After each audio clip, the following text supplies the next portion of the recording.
Okay, so that All makes it right, in straightforward. this video, we're going to look at L'Hopital's rule.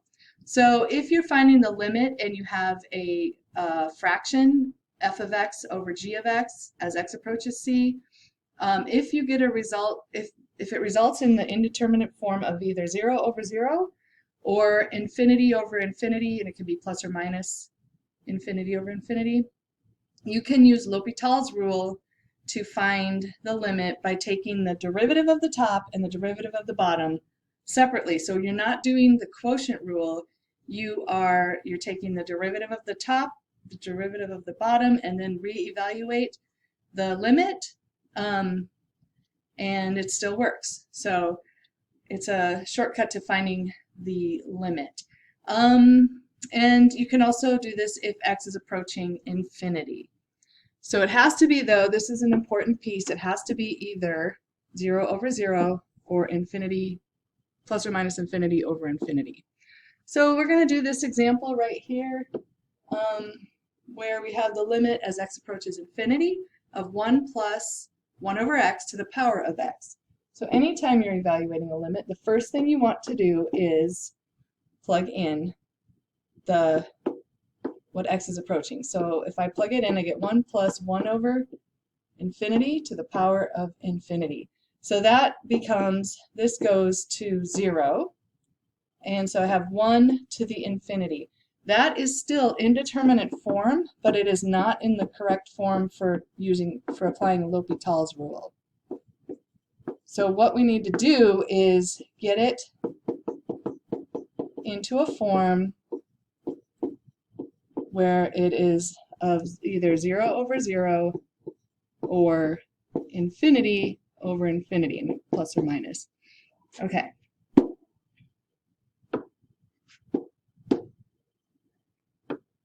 Okay, so the way that we're going to get this into that form is we're going to do a little trick here.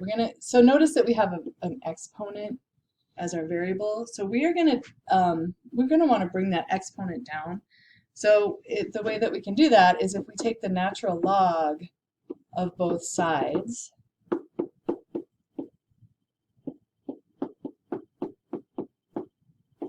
Now you can move the natural log in here. And so I have the limit as x approaches infinity, and it's only because I'm taking the natural log of both sides that I can do this. The natural log of 1 plus 1 over x to the power of x. And if you recall, a logarithm, once you have a logarithm, you can bring that exponent down. So then I have the natural log of y is equal to the limit as x approaches infinity of, oops, that was the whole reason for doing this. You have the x and then 1, the natural log of 1 plus 1 over x. All right, Okay. I'll try to play around with it. Okay, so now I'm going to reevaluate that limit. So if I put in infinity for x, I'm going to get I get infinity, and then this is ln of 1 plus 1 over infinity, which is ln natural log of 1, because this is going to approach 0. So now I'm getting the indeterminate form, infinity times 0. I'm still not able to apply L'Hopital's rule. So we need to look at this a little bit more. And this is a trick that you're going to want to use when you're doing some of these problems where you end up with that indeterminate form that isn't 0 over 0 or infinity over infinity. What you're going to do is we're going to find the limit as x approaches infinity. And I'm leaving the left side alone, as you notice. I'm going to deal with that at the end. If we can find this limit, then we can deal with the natural log. We'll find the natural log of whatever we get on this side. So here, instead of multiplying by x, if I divide by 1 over x, if you think about that, if I do that, I have, it's the same thing, because when you divide, you flip and multiply. So if you flipped that and multiplied, you'd have what we started with right up above. Okay, and then now let's reevaluate this limit and see what we have. We have the natural log of 1 plus 1 over infinity again, which is going to 0. So ln of 1 is 0. And then I have 1 over infinity, which is also going to 0.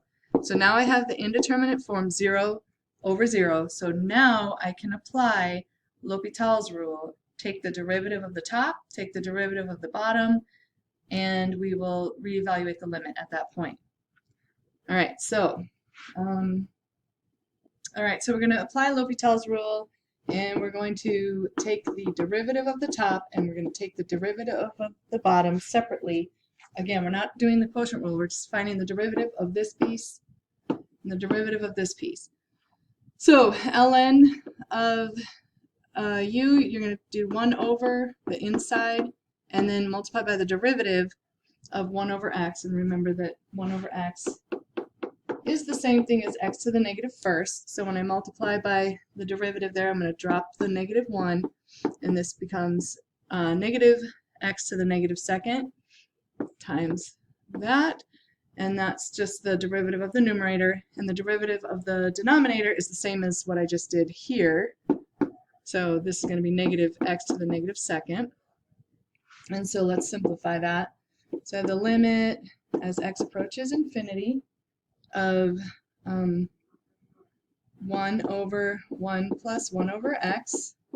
This, and then this is times negative 1 over x squared, making that exponent positive. And same thing in the denominator, have negative 1 over x squared. Now if I try to reevaluate this by plugging in infinity, I have 1 over 1 plus 1 over infinity is going to go to 0, and then negative 1 over infinity squared, again also going to go to 0, and then this is also going to go to 0. So now we still have 0, we have 0 over 0. We have 0 over 0, but if you look at this, notice that this factor right here is the same as this factor right here, so we can simplify this, and we get the limit as x approaches infinity of 1 over 1 plus 1 over x. Now evaluate that by plugging in infinity, and we get 1 over 1 plus 1 over infinity, which is going to be 0. So this approaches 1. We're not done, because recall that the left side was ln of y. So what we need to do is, we were trying to figure out what the limit is. We know that the ln of y is equal to 1, because that's what this was equivalent to. So then you need to solve for y, and remember that ln has a base of e, so it's e to the 1, rewriting this in exponential form, e to the power of 1 is equal to y. So our original limit is actually equal to e. If I go back here, this limit was equal to e. And you can check it out graphically. All right, so I have the equation in y1, and if for my window, I'm looking at what's happening as x goes towards infinity. So I picked 25 for my x max. I could go higher. Let's go higher to like 100. You could go, I mean, we're talking about infinity, so you could go a lot farther than that, but it's going to be approaching e. So for my y values, I know that it should be approaching e. I'm going to start out like -2 to 5, because e is about a little less than 3, so this should work. And so you can see that that graph is leveling out, and if I trace along here, when x is 50, I get 2.69. Remember that e is, and it looks like it's increasing a little bit, and e is about 2.72. If I go out here to x equals 99, I'm getting closer and closer. And if you went out to where x is 1,000, you're going to get really close to the number e, and it's leveling off to that value when x approaches infinity. The y coordinate is approaching e. So this is to confirm our results. Okay, so that's it for that example. And bring your questions to class.